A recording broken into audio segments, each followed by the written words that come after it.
Para mim, o duplo diamante estendido é uma das melhores ferramentas para a gente estruturar um processo de um projeto de design onde você está criando uma solução do zero, ou então está resolvendo um problema que já é conhecido, ou então até mesmo você está descobrindo o problema e criando sua solução. Vamos lá entender o que é esse duplo diamante estendido. Já deixa o seu like, se inscreve no canal se você não for inscrito e bora lá pro vídeo.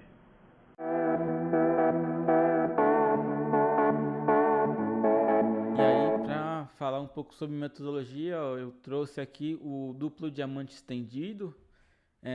Ele é uma ferramenta bem interessante para a gente poder criar um passo a passo do trabalho que a gente vai ter. Então, ele leva bastante essa ideia da gente poder criar um protótipo e testar. O duplo diamante estendido ele vem do Design Thinking, então quem estuda Design Thinking já estudou ou está aprendendo agora, procura também sobre o duplo diamante estendido, que é uma ferramenta do Design Thinking que ajuda a gente a organizar o processo da criação de um produto digital. E ele é bem legal porque a maior parte que você vai ter nele é na parte onde você está ideando e está prototipando. Então é bem legal isso. Ele é dividido em 7 etapas, né? Tem o entendimento, observação, ponto de vista, ideação, prototipagem, testes e interação. Então você tem todas essas etapas e ela é uma metodologia bem legal para a gente poder criar produtos novos e bastante gente usa. Então eu acho ela algo bem interessante para a gente poder estar trabalhando com inovação. E aí a gente tem o primeiro etapa, que é a etapa de entendimento. E aí nessa etapa você vai alinhar o problema com o seu cliente, com o seu time, deixar tudo bem alinhado, definido para vocês começarem realmente a criar em cima daquilo. Nessa etapa é onde é definido o problema que vocês vão atacar durante todo esse projeto. Então, toda essa etapa, todo esse projeto de inovação, você define o que vai ser, qual problema vai ser resolvido nessa etapa. Aí depois disso tem a etapa de observação, que é um momento onde vai ocorrer pesquisas, entrevistas, você vai ver o mercado, como que ele está em relação àquele problema que você está querendo resolver. Você vai entender com especialistas, com usuários, se já foi um produto que está no mercado, ou então prováveis usuários se é um produto que ainda não está no mercado. E aí essa etapa de observação, que também é um pouco dessa parte de você entender o problema, e aí nessa parte que você está observando, está pesquisando, você pode voltar um pouco e refinar aquele problema que você tinha definido antes. E aí isso é algo legal que durante todas as etapas você pode e deve às vezes voltar em alguma coisa e refinar para poder continuar com o processo, para você poder realmente sempre continuar com aquilo que você vai descobrindo e desenvolvendo, porque muita coisa que você achou que seria o seu problema, você viu aqui na etapa de observação que talvez não é.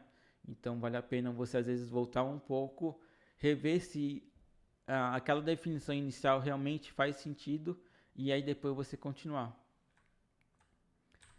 Aí depois disso, depois dessa etapa, a gente tem a etapa de ponto de vista, que aí é onde é feita toda a análise do conhecimento, todo o conhecimento que você obteve na etapa de observação.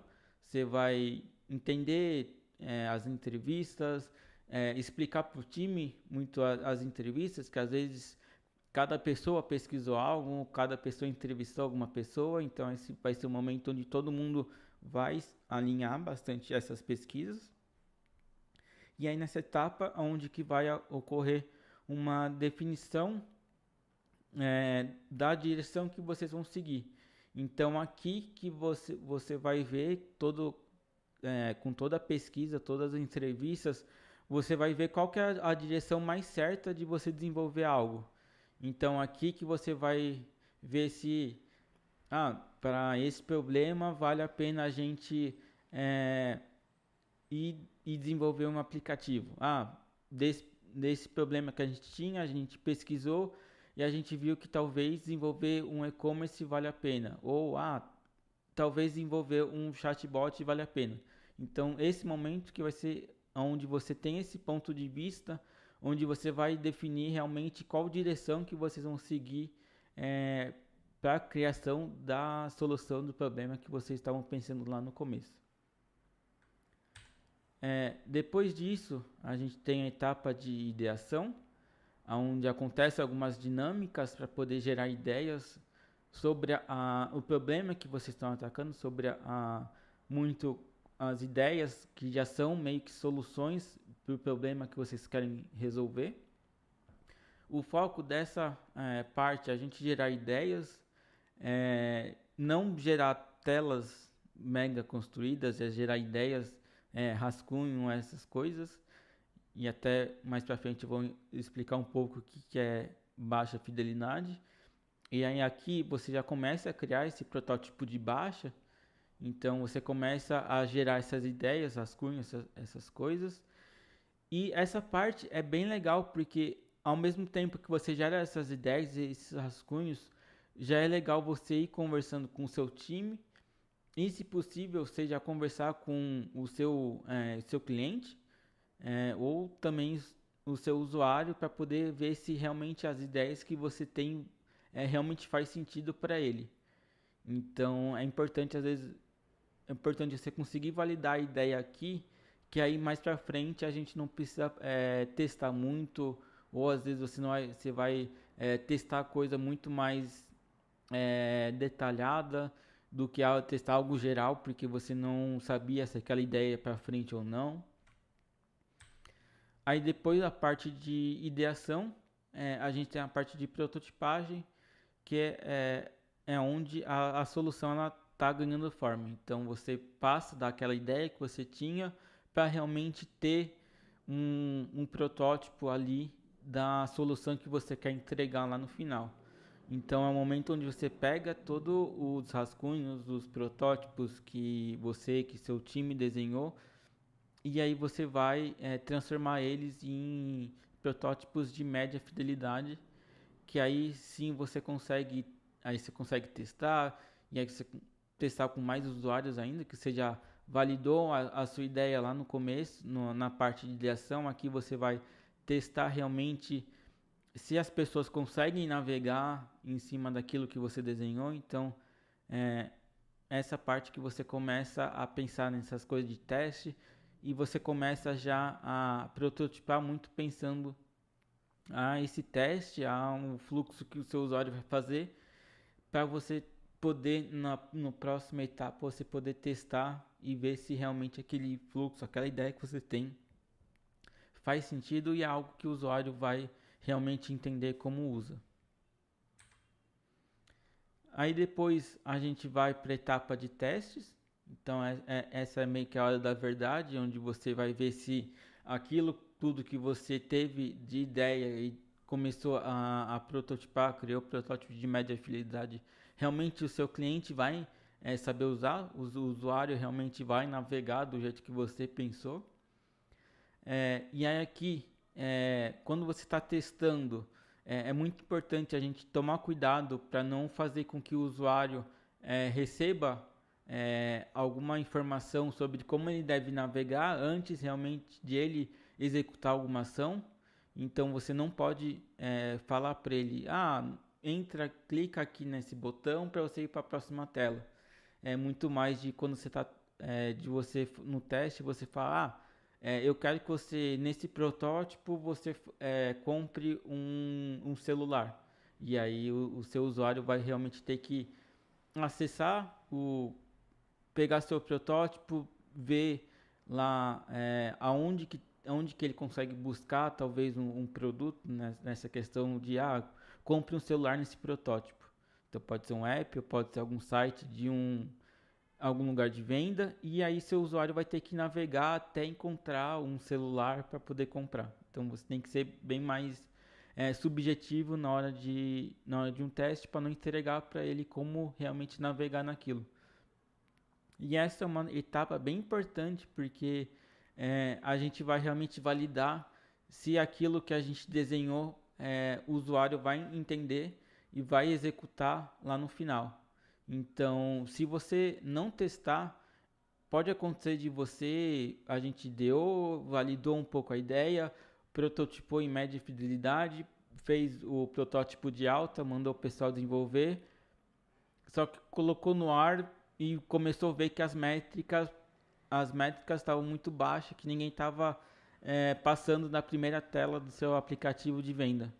Então, aqui que você vai, nessa etapa de teste, que você vai entender se realmente seus usuários vão conseguir executar aquilo que você quer. Então, é uma etapa bem crucial para a gente poder economizar dinheiro, porque você acaba economizando o tempo que seus usuários, os seus desenvolvedores vão gastar para poder desenvolver algo que os seus usuários não vão usar.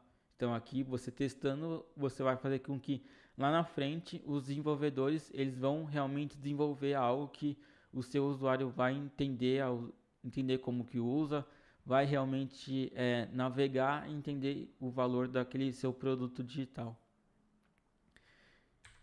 E aí, por fim, a última etapa, a gente tem a etapa de iteração, que é onde a gente pega tudo que foi aprendido nos testes e vai refinar o nosso protótipo. Então, nessa etapa que a gente vai criar um protótipo de alta fidelidade, onde vai ser apresentado lá no final para o seu cliente final. Às vezes, se você está trabalhando numa agência, numa consultoria, ou então se está numa empresa, você vai apresentar o seu protótipo de alta fidelidade por um diretor, por seu gestor, para que vai ser a entrega final desse produto digital para o pessoal depois de desenvolvimento começar a desenvolver isso. E aí essa etapa onde que você vai analisar tudo que foi feito, analisar o que precisa fazer para poder desenvolver isso, e também essa hora que você às vezes vai pegar o resultado dos testes e vai ver se realmente vale a pena você começar a desenvolver algo. Então aqui que a gente vai ver se realmente vale a pena a gente desenvolver. Que às vezes acontece muito de você testou e viu que a minoria dos usuários conseguiam navegar por aquilo. Então aqui você vê esse resultado e você olha e pelas métricas você fala, não, é melhor a gente voltar para a etapa de prototipagem para a gente poder realmente criar protótipos mais relevantes para aí assim a gente desenvolver. Então é uma etapa onde realmente vai ter essa decisão aí se vai para frente ou então vai ter que voltar para poder realmente criar algo relevante. Esse aí foi o duplo diamante estendido. Eu acho ele bem legal, ainda mais por esse foco maior na etapa de ideação e de prototipagem, onde que vocês conseguem ver aqui que ele é a etapa maior dele, essa parte do ponto de vista ideação, prototipagem, testes, até chegar à interação, do que essa parte inicial. Eu gosto bastante de usar ele por causa disso.